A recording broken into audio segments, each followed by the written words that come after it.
આવવા દો, મેઘાને આવવા દો, સ્વાગત છે. કંપનીને આવવા ના દેતા.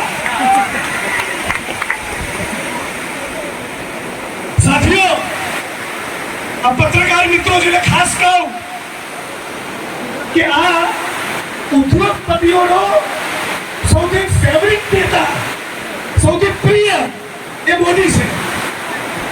એટલે જેમ ઈસ્ટ ઇન્ડિયા કંપની આવી હતી ભારતને લૂંટવા, એ નવેસરથી ભારતને લૂંટવું હોય અને ફરી કોઈ ઈસ્ટ ઇન્ડિયા કંપની આવે તો મોદી પહેલા બાયોડેટા લઈને જાય તો મને રાખીલો સાહેબ મેનેજર તરીકે. એના કારણે કંપનીઓ આવી છે તમારી જમીનો છીનવવા. એના કારણે આ ઉદ્યોગપતિઓ તમારા ખનીજો છીનવવા માંગે છે. તો સાથીઓ, તમે બધા મક્કમ થઈ જાઓ અને મારી બહેનો, માતાઓ, વડીલો, યુવાન દોસ્તો, આ લડત ખાલી નસવાડીથી નહીં જીતાય. 45 માણસોની ટીમ બનાવો. દરેક માણસ છોટાઉદેપુર જિલ્લાના 20 ગામની જવાબદારી લે. હું તો મારા 20 ગામ, અનંતભાઈ તો એમના 20 ગામ, જિલ્લા પ્રમુખ તો એમના 20 ગામ, આનંદભાઈ તો એમના 20 ગામ. આખો છોટાઉદેપુર જિલ્લો ટાઈટ કરો. ગુજરાત પ્રદેશ કોંગ્રેસ સમિતિ દમકાની ચોટ પર તમારી સાથે આવી છે. અમે બી અત્યારે બેટિંગ કરવાના મૂડમાં છીએ. અમે બી નક્કી કરીને બેઠા છીએ, અમને કાઢવા છે ચોરોને. આ 400 નો બાટલો 1100 રૂપિયાનો કર્યો. 400 નો બાટલો. કરિયાણું મોંઘું, ભાડા મોંઘા, આરોગ્ય મોંઘું, ભણતર શિક્ષણ મોંઘું, તેલનો ડબ્બો, ગેસનો બાટલો, શાકભાજી. આપણા બાળકો એ સારી ક્વોલિટીનો ખોરાક નથી લઈ શકતા. તો બજેટ જાય છે કે? અને બજેટ એ દલિત, ઓબીસી, આદિવાસી, મુસ્લિમ જોડે ના આવતું હોય તો ક્યાં જાય છે? કેમ જંગલ જમીનના કાયદા મુજબ નહીં થઈએ તો કેવડિયાની અંદર જે પરિસ્થિતિ ઉદ્ભવી છે એવી અહીંયા બી ઉદ્ભવી શકે છે. એટલા માટે જ આનંદભાઈએ કીધું એ પ્રમાણે, બીજા જે આપણા વક્તાઓએ કીધું એ પ્રમાણે કે આપણે આપણા હક અને અધિકાર માટે જાતે જ જાગૃત થઈ અને અહીંયા જે આપણા સંઘર્ષ સમિતિના જે લોકો છે એ જે માર્ગદર્શન આપે અને જે સંવિધાનના ભાગ રૂપે જે કોઈ બી આપણા અધિકાર છે, હક છે, એ પ્રમાણે જો આપણે કાર્ય કરીશું તો મને અહીંયા વિશ્વાસ છે કે અહીંયા આપણા પોલીસના મિત્રો જે ઊભા છે એ આપણને એક હાથ બી નહીં લગાડી શકે. કારણ કે આપણને ખબર છે કે આજે આ દેશને જ્યારે આપણે આઝાદ કર્યો ત્યારે અહિંસાનો માર્ગ અપનાવીને જે કોંગ્રેસ દ્વારા આ દેશને આઝાદી અપાવવામાં આવી છે, એવી જ રીતના આદિવાસીઓના જે હક છે, જળ, જંગલ અને જમીન, એના માટે જો આપણે એક થઈને અહિંસાના ભાગરૂપે જો કામ કરીશું તો મને એવો વિશ્વાસ છે કે ગમે તેવી સરકાર હશે એ સરકાર આપણને કશું જ નહીં કરી શકે. એટલે અહીંયા બેઠેલા તમામ લોકોને એક જ વિનંતી છે કે જ્યારે બી તમને કોઈ બોલાવે છે, સંઘર્ષ સમિતિ બોલાવે છે, અહીંયા બેઠેલા જે આગેવાનો બોલાવે છે, એક અવાજે સૌ ભેગા થઈને અહીંયા રસ્તા પર બેસી જઈશું ને તો અહીંયાથી આવતી ગાડીઓ પણ કોઈ લઈ જઈ નહીં શકે. સર્વેની તો દૂરની વાત છે, અહીંયાથી એક ટ્રક બી આગળ નહીં જઈ શકે. એટલે તમને એક જ વિનંતી છે કે સંઘર્ષ સમિતિ કે કોંગ્રેસ દ્વારા જ્યારે બી તમને કોઈ આહ્વાન કરવામાં આવે, અમે તમને અહીંયાથી વિશ્વાસ સંપાદન કરીએ છીએ કે રાહુલ ગાંધી જે રીતના કહે છે કે સંવિધાન બચાના હે, એવી રીતના અમારા દરેક નેતાઓ આદિવાસીના જે બી અધિકારો છે એ બચાવવા માટે અમે સૌ સક્ષમ છે અને અમે તમારી પડખે છે. અહીંયા તમે અમને બોલાયા, અમને 2 મિનિટ બોલવાનો મોકો આપ્યો, એ બદલ આપ સૌનો ખૂબ ખૂબ આભાર.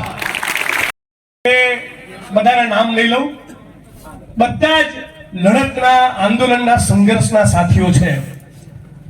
બિરસા મુંડા અને જયપાલસિંહ મુંડાને સલામ કરી, આ ધરતીને પ્રણામ કરી, આ સંઘર્ષ સમિતિ જે ક્રાંતિકારી ભાવના સાથે આ પ્રોજેક્ટની સામે લડત લડી રહી છે, એ સંઘર્ષ સમિતિ અને કોંગ્રેસ પાર્ટીના એક સિપાહી એ ભારતીય જનતા પાર્ટીને આ મંચ પરથી ચેલેન્જ આપે છે, તમારા બાપે તમને સવાશેર શુદ્ધ ખાઈને પેદા કર્યા હોય તો પ્રોજેક્ટ કરીને બતાવો.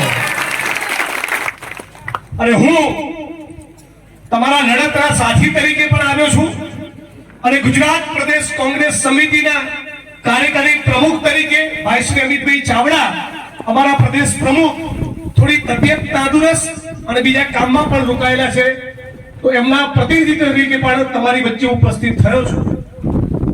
સાથીઓ, બધા વક્તાએ બહુ અદ્ભુત વાત કરી. વાત દીવા જેટલી સ્પષ્ટ છે.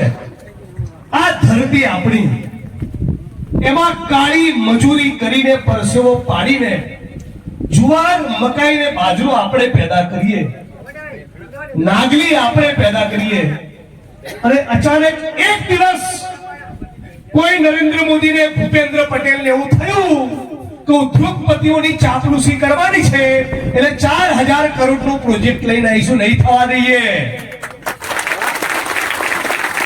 આપણે પાર તાપી રિવર લિંક ના આંદોલનમાં ભાઈ અનંત સાથે હું 3 દિવસ ત્યાં જઈને આવ્યો.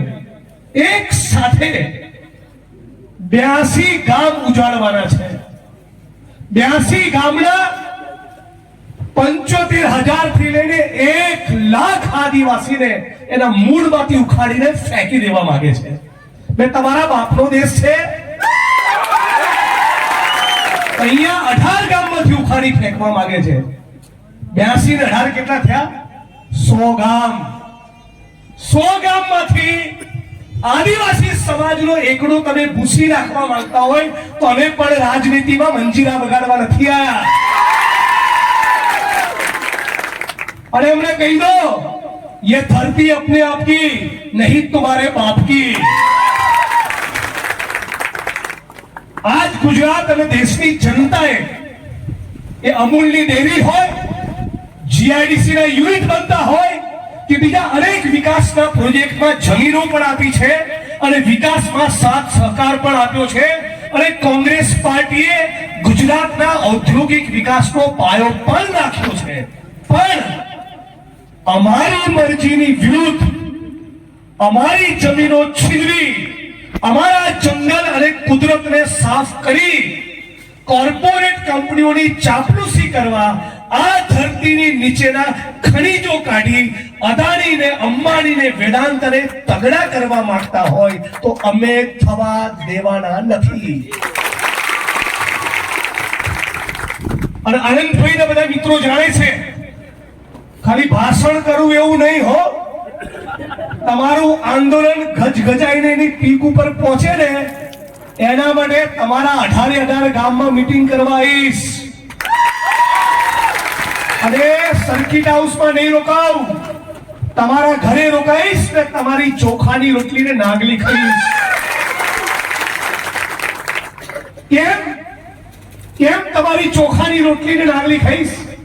કેમ તમારા ગામમાં રહેવાઈશ? એટલા માટે કે તમારા બાપ દાદાઓએ કાળી મજૂરી કરી અને ગુજરાતની વિધાનસભાનું મકાન બનાવ્યું, ત્યાં હું બેસું છું. તમારા બાપનો પરસેવો છે. ગુજરાતના કોઈ ગરીબ માણસ ઉપર અત્યાચાર થાય અને જે પોલીસ સ્ટેશનમાં અને એસપી ની કચેરીમાં ફરિયાદ કરવા જાઉં છું, એ પોલીસ સ્ટેશન, એ મામલતદાર ઓફિસ, એ પ્રાંત કચેરી, એ કલેક્ટર કચેરી, એ બધું જ ગુજરાતના આદિવાસી કડિયા મજૂરોનો લોહીને પરસેવો છે. તમારા છોટાઉદેપુરના કલેક્ટરનો, એસપી નો, આ કોન્સ્ટેબલ ભાઈ બહેનોનો, અનંતભાઈનો મારો પગાર ક્યાંથી થાય છે? સરકારની તિજોરીમાંથી. સરકારની તિજોરીમાં પૈસો ક્યાંથી આવે? જનતાના ટેક્સનો.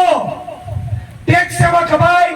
આ પત્રકાર મિત્રો જે મોબાઈલથી રેકોર્ડિંગ કરે છે ને, આ મોબાઈલ એ ફેક્ટરીમાં બને. આ હાથમાં પહેરેલી ઘડિયાળ, આ શર્ટ, આ માઇક સાથેનું સ્ટેન્ડ, આ મંડપ, આ મંચ, આ બધું જ એ ભારતના ઓબીસી, આદિવાસી અને દલિતો એ ઉદ્યોગપતિઓની ફેક્ટરીમાં કાળી મજૂરી કરે ને ત્યારે આ ચીજ વસ્તુ પેદા થાય છે. અને એમાંથી કપાય છે ટેક્સ, અને એમાંથી છોટાઉદેપુરના કલેક્ટર, એસપી અને જિગ્નેશ મેવાણીનો પગાર થાય છે. તો આ કંપનીઓ અને કંપનીઓની ચાપલૂસી કરનારી સરકારને કહી દો કે તમે તો અમારા નોકર છો, નોકર. બહુ ડાપણ નહીં કરવાનું. પોલીસના દંડા બંડાની બીકડી બતાવવાની, એ બી અમારા ભાઈઓ છે. અને અહીંયા કોઈ કલેક્ટર ને એસપી ને બહુ પાવર હોય તો અહીંયા ઇલીગલ માઇનિંગ ચાલે છે ને દારૂ જુગાર અત્યાચાર બંધ કરાવો. બાકી હું ને અનંતભાઈ ને રાજુભાઈ પારગી ને બધા અઠવાડિયું બેસીશું ને તો તમારા છોડા કાઢી નાખીશું. મધ્યપ્રદેશમાંથી મહારાષ્ટ્રની બોર્ડરમાંથી દારૂ લાવવાનો, અહીંની જનતાને બરબાદ કરવાની, બહેનોને વિધવા કરવાની અને પછી અમને દંડા બતાવવાના. આ દંડા ફંડા તારે ફેંકી દઈશું. ચાલ. કોણ છે દેશનો આદિવાસી અને દલિત? દેશનો માલિક છે.